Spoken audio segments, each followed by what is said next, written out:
Hello, my name is Martin. I am studying English language and culture, and I would like to share my experiences with you. This is the story of how I ended up living in Sydney and how I met an inspiring teacher. I hope you will find it useful for practicing English as you follow my journey. It was a bright morning at the start of autumn when I was traveling on a bus. Two people sat beside me, talking in English. I tried to catch some of their conversation, but it was difficult because my English was still at a beginner level. However, I was determined to improve, so I mustered the courage to say hello. I used simple phrases like "How are you?" and "Where are you going?" Surprisingly, they understood me, and our small exchange made me happy. I explained that I wanted to speak English more fluently, and they told me they were from Australia. They were returning from a seminar in my city.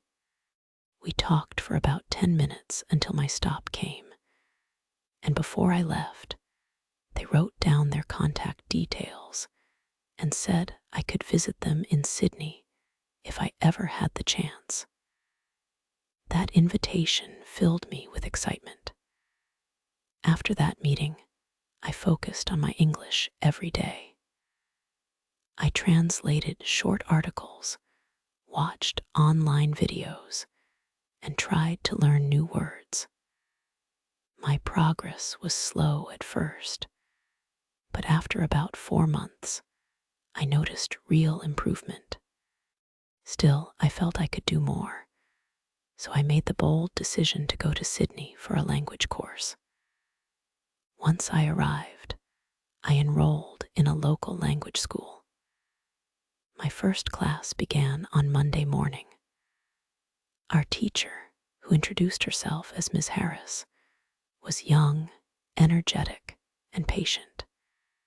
She welcomed us warmly and asked each student to talk briefly about themselves. She wanted to gauge our general knowledge of English.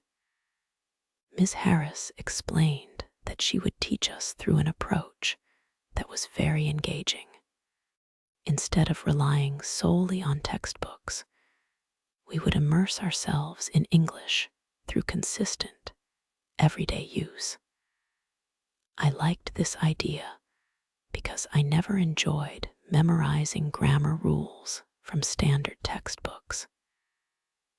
Ms. Harris then posed a question: why do we learn any language? Her answer was that language is our primary tool for communication. We need it to express ideas, share our stories, and connect with other people.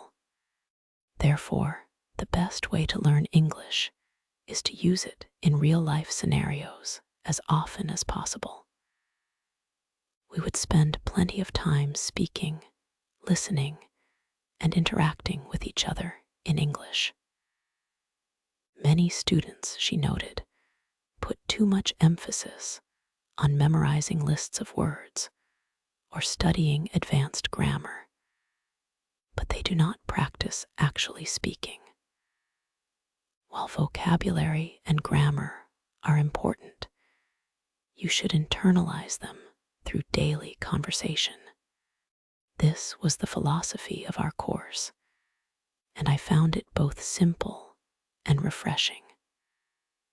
After our teacher explained this method, we introduced ourselves more thoroughly and discussed various topics. We talked about our favorite free time activities, taking turns to speak in pairs, or sometimes addressing the entire group. I enjoyed the class immensely. It was a relaxed but productive environment, and I could already feel my confidence growing. The approach was working well for me. Chapter 2: How I Learned Vocabulary. The next day, Tuesday, One of the students asked a question that really interested me. She said she struggled with acquiring new words and wondered what the most effective strategy might be. Ms. Harris mentioned that various methods exist, but statistics show the most proven strategy is reading. People who read regularly absorb new vocabulary much faster than those who do not read. Ideally, you should read for at least 30 minutes every day. Then our teacher detailed how to get the most out of reading. First, she said, choose reading material that truly interests you, whether it is a novel, an informative article, or even an online forum, as long as it captures your attention. That way, you do not get bored or discouraged. If the book or text is too challenging and filled with unknown words, you might become frustrated. It is best to pick something that is engaging and slightly above your current level, so you stay motivated. Ms. Harris advised us that whenever we come across a new word, we should pause briefly and look it up in a dictionary. That way, we understand the text better, and we also have a higher chance of remembering this word for the future. Writing it down is optional. If you focus on understanding it clearly in context, you will likely recognize it again and recall its meaning. Reading also shows you how new words link together in sentences, providing natural examples of correct grammar and phrasing. Ms. Harris encouraged us to give this a try. After we discussed vocabulary, we talked about our plans in Sydney and the part-time opportunities available to students. I was personally curious because I wanted to find a job to earn some extra money while studying. A classmate recommended I visit a local job center. After class, I went straight there, told the staff I was an international student, and asked what positions might be suitable. The receptionist listed a few possibilities, like working as a sales assistant or a barista in a cafe. She said it would be good practice for my English, and that the required training was not overly difficult. We set up an appointment for me to start on Friday. I felt excited to have a chance to earn an income and also improve my speaking skills by interacting with customers. Ms. Harris's reading tip stuck with me, so I made sure I spent about 30 minutes each evening reading something in English, whether it was an article about local news or a short story online. On Wednesday, we returned to class, and one of the quieter students, a man from Vietnam, asked Ms. Harris for advice on pronunciation. He said he understood English fairly well, but found it challenging to speak because he lacked confidence in his accent. He felt shy about speaking publicly when he was not sure if others would understand him. Ms. Harris introduced a simple but powerful technique called shadowing. She explained that when you speak any language, you use certain mouth muscles. If your native language uses different mouth movements, your English accent might sound off. While perfect native pronunciation is not necessary, most people will still understand you. There is a way to improve clarity and confidence. Shadowing. This involves listening to a native speaker, such as in a video or audio recording, and then repeating aloud exactly what you hear, trying to match the rhythm, intonation, and mouth movements as closely as possible. It is like how children learn their first language, by imitating their parents over and over. Ms. Harris showed us a video about shadowing, and we practiced for a few minutes in class, repeating short sentences in unison with the speaker. She mentioned that this technique is also great when preparing for a presentation or any situation where you need clear pronunciation. If you do 10 minutes of shadowing before you present, you might notice your speech is significantly smoother and more natural. Before the lesson ended, I asked about extracurricular activities at the school, and the receptionist told me there was a basketball team and a music club. The basketball team had practice on Wednesday evenings, so I joined them after class. I met people from Italy, Spain, Japan, and Brazil, all bonding over the sport. It felt wonderful to connect with people from different cultures, and I sensed that my time in Sydney was off to a fantastic start. I had a fun teacher, new friends from the basketball team, and an upcoming part-time job that would help me practice English with actual customers. I realized this immersion was already helping me speak more confidently. On Thursday, we welcomed a new student to class. Her name was Angelica, and she was from Italy. She had studied with Ms. Harris the previous year during a short, intensive summer course meant for complete beginners. Angelica's English now sounded very clear and fluent, so Ms. Harris commented that Angelica's school in Italy must be excellent. Angelica smiled and said she did not attend any language school at home.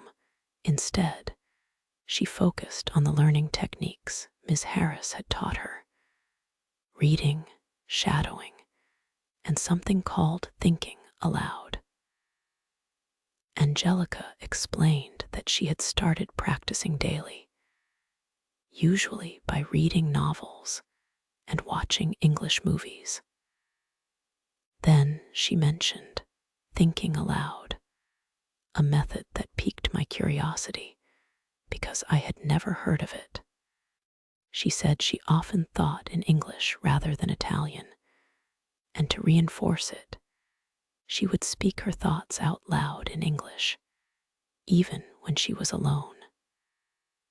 Ms. Harris chimed in, saying that although it can feel strange at first, thinking aloud is extremely effective if you truly want to accelerate your speaking skills. I was open to trying new things, so I asked for more details. Angelica described how she started with very simple sentences. I can speak English. I want to get better. I will practice every day. At first, she struggled because her Italian thoughts were more complex, and simplifying them into basic English was challenging. But after some weeks, she grew accustomed to it, and one day, she found herself speaking quite naturally to an American tourist who was visiting Italy. Even though she was still at a low intermediate level, she was able to carry on a conversation without pausing to translate everything in her head. That moment convinced her to increase her use of thinking aloud. She has continued with this habit and attributes much of her improvement to it. Ms. Harris thanked Angelica for sharing her experiences. I decided I would try thinking aloud as well, despite feeling a bit silly at first. I figured if it helped me speak more fluently, it was worth a try. Ms. Harris reminded us that if we want to become truly comfortable in English, we should read, listen, think, and speak as much as possible, aiming for about 40 minutes of each activity daily. She also said we could use short, simple videos or stories in English, and then practice shadowing their audio.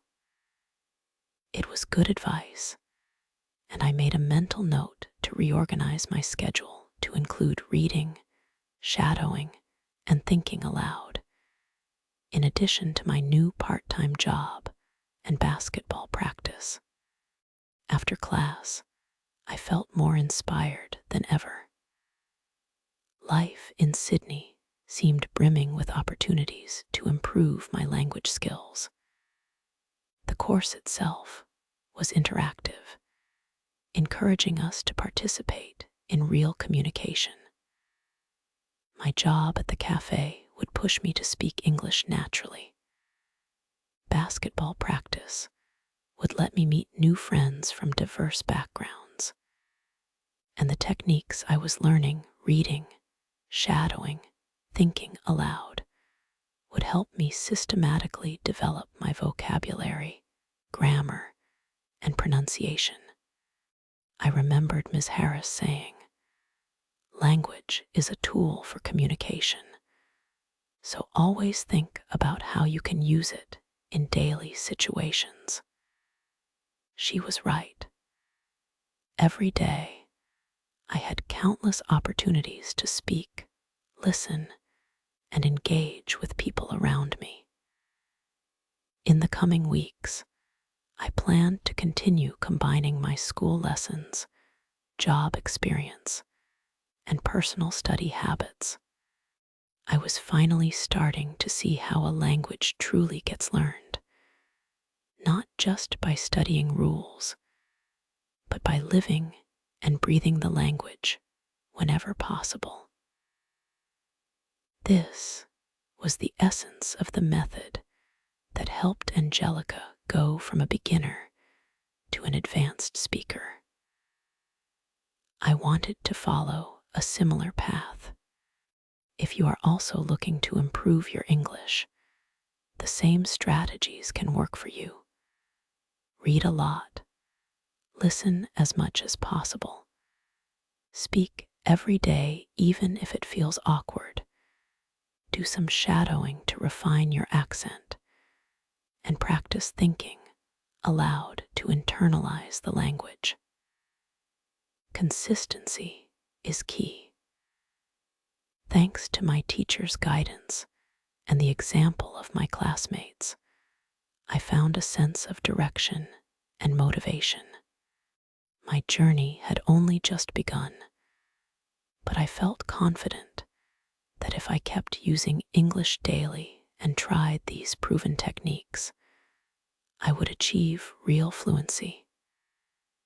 And that is the heart of this story. With the right methods, a willingness to practice, and a dash of courage, anyone can become a confident English speaker.